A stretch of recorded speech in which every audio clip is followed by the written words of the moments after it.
मौसमियाती और माहौलियाती तब्दीलियों के हवाले से हम अक्सर डिस्कस करते रहते हैं। इसके असरात ने जी पूरी दुनिया बिलखुसूस पाकिस्तान जैसे जो ममालिक हैं और पसमानदा ममालिक हैं या तरक्की पजीर कह लीजिए, इनकी तफक्कुरात में इजाफा कर दिया है। कंसर्न्स बढ़ते जा रहे हैं जो कि सोल्यूशन है कोई नहीं, मसाइल में इजाफा हो रहा है। इस हवाले से दुबई में आपको मालूम है COP28 कॉन्फ्रेंस हुई, इसमें माहौलियाती मसाइल को लेकर बड़े अहम मौज़ूआत ज़ेर बहस आए, कुछ अवार्ड्स भी दिए गए। जो इस वक्त मौसमियाती तब्दीलियाँ इनसे निपटने के लिए $30 अरब का एक फ़ंड कायम किया गया और कॉन्फ्रेंस में यह भी बताया गया कि 2030 तक जो तमाम तरक्की पजीर मईशतें हैं इनको मौसमियाती तब्दीलियों के असरात से बचाने के लिए सालाना $2.4 ट्रिलियन की जरूरत होगी। I repeat, $2.4 trillion, it's a huge amount. इस कॉन्फ्रेंस से खिताब करते हुए जो हमारे निगरान वज़ीर आज़म हैं अनवारुल हक काकड़ साहब, उन्होंने तरक्की याफ्ता ममालिक पर जोर दिया कि वो जो तरक्की पजीर ममालिक हैं उनके जो तब्दीली के मौसमियाती तब्दीली के चैलेंजेस हैं उनको निपटने के लिए उनकी हेल्प करें, मुतवक्के ग्रांट्स दें, मौसमियाती तब्दीलियों के हवाले से, क्लाइमेट चेंज के हवाले से उनको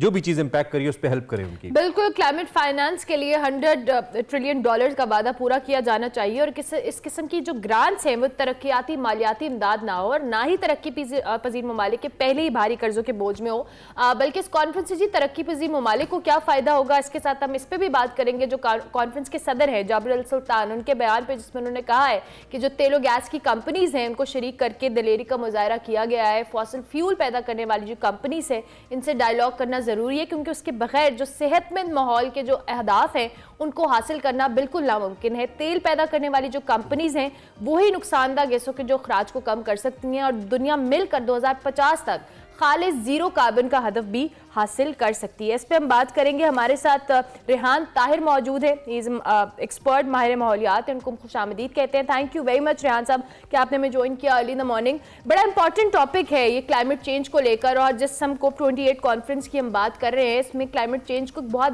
इंपॉर्टेंट टॉपिक के ऊपर इस पे फोकस भी किया जाना चाहिए, क्योंकि पाकिस्तान उन ममालिक में से है, उन कंट्रीज में से है जो सबसे ज़्यादा सफ़र कर रहे हैं, लेकिन अनफॉर्चुनेटली हमारे यहाँ क्लाइमेट चेंज को इतना सीरियस इशू कंसिडर नहीं किया जा रहा। बहुत शुक्रिया जी आपका। और यकीनन माहौलियात एक ऐसा सब्जेक्ट है कि जिसके ऊपर हर शख्स कंसर्निंग भी है, और ख़ास तौर पर पाकिस्तान जैसे ममालिक जिन्होंने फ्लड 2020 में सबसे ज़्यादा हमने इसकी कॉस्ट को जो है बियर किया। अगर आप पाकिस्तान की बात करें तो 33.3 मिलियन जो है वो लोग इससे इफ़ेक्ट हुए। मैं समझता हूँ कि इस दिहाई में जो गुज़श्ता दिहाई भी गुजरी है उसमें सबसे बड़ा जो इफ़ेक्ट हुआ है वो पाकिस्तान हुआ है। अच्छा, इस कॉन्फ्रेंस से पाकिस्तान समेत दुनिया भर को बड़ी तवक्कुआत है। आलमी सरबराही कॉन्फ्रेंस जो होती है जिसमें पाकिस्तान एक पार्टी की हैसियत से शिरकत कर रहा है, यकीनन इसमें पाकिस्तान अपना मुद्दा भी रख रहा है, पाकिस्तान बात भी कर रहा है, लेकिन पाकिस्तान के मसाइल इससे बहुत ज़्यादा गंभीर हैं। अगर हम सिर्फ और सिर्फ फ्लड 2022 की बात करें तो आप हैरान होंगे कि पाकिस्तान को जो इस वक्त लॉस एंड डैमेज के ऊपर अगर पाकिस्तान का जो तखमीना लागत है वो 40 जो है वो $बिलियन उसकी जो कॉस्ट है जिसको दुनिया ने अदा करना है, जिसके लिए हम दुनिया से सवाल कर रहे हैं कि भाई ये तो आपके सारे मामला थे, आप बेसिकली कार्बन प्रोड्यूसर हैं और आपकी इन्हीं जो है वो इंडस्ट्रियलाइजेशन की वजह से पाकिस्तान इसका शिकार हुआ। लेकिन अगर आपने अभी जो पहले फंड के ऊपर बात की है, ये फंड तो जस्ट लाइक अ पीनट है फॉर पाकिस्तान। और पाकिस्तान जैसा मुल्क, अगर आप इस पूरे क्लाइमेट फंड की बात करें तो इस पूरे क्लाइमेट फंड को भी जमा कर लें तो पाकिस्तान सिर्फ 2022 के फ्लड का तखमीना पूरा नहीं कर सकता, पहली बात।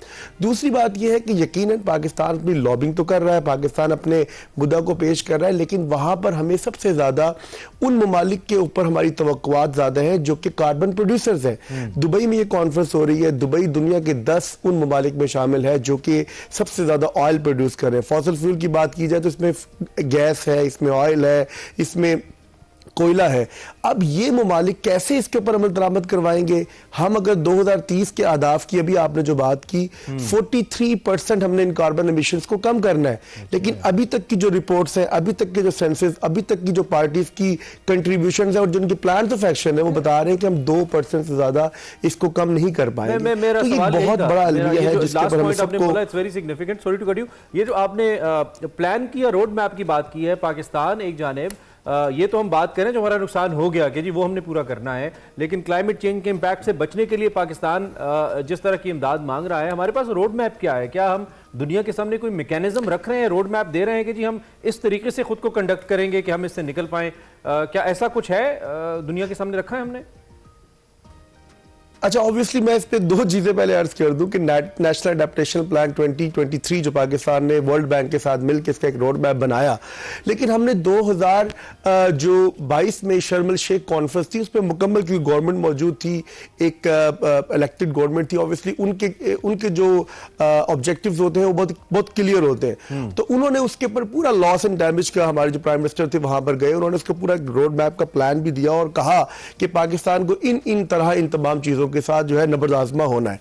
इस साल भी मैं ये नहीं कह रहा कि इस साल गवर्नमेंट, क्योंकि इस वक्त इलेक्टेबल नहीं है, एक केयर टेकर गवर्नमेंट है, लेकिन इस केयर टेकर गवर्नमेंट ने भी अपने उन तमाम एक्सपर्ट्स और माहिरीन के साथ मिलकर 2023 का जो नेशनल अडेप्टेशन प्लान है उसको सामने रखा और उसी की बुनियाद के ऊपर पाकिस्तान अपना मुद्दा पेश कर रहा है। लेकिन आपको पता है कि ये पाकिस्तान अपनी उस लॉबी को वब कामयाब कर पाएगा जब पाकिस्तान इन तमाम ममालिक के साथ बैठ के अपने उन ग्लोबल क्लाइमेट फंड को अचीव करने के लिए पहले पाकिस्तान में लोकल ग्लोबल क्लाइमेट फंड की ऐसी अथॉरिटी क्रिएट करेगा जो इन फंड्स को ट्रांसफॉर्म करने में, रेजिलिएंट के हवाले से जो अपने प्रोसेस है उनको करने में बेहतर किरदार अदा कर सकती है। तो उस ग्लोबल क्लाइमेट फंड को भी अंडरस्टैंड करना है और पाकिस्तान को उसके ऊपर अमल दरामद करवाने में अपना किरदार अदा करना है। कुछ इसका हल निकाल सकते हैं। Thank you very much for your analysis. यकीनी तौर पर ये इतना अहम नुक्ता है रेहान ताहिर, इसमें जितनी बात की जाए कम है। आपने कुछ अहम एस्पेक्ट की जानिब हमारी तवज्जो दिलाई। इंशाल्लाह मजीद किसी नशिस्त में इस पर बात करते रहेंगे।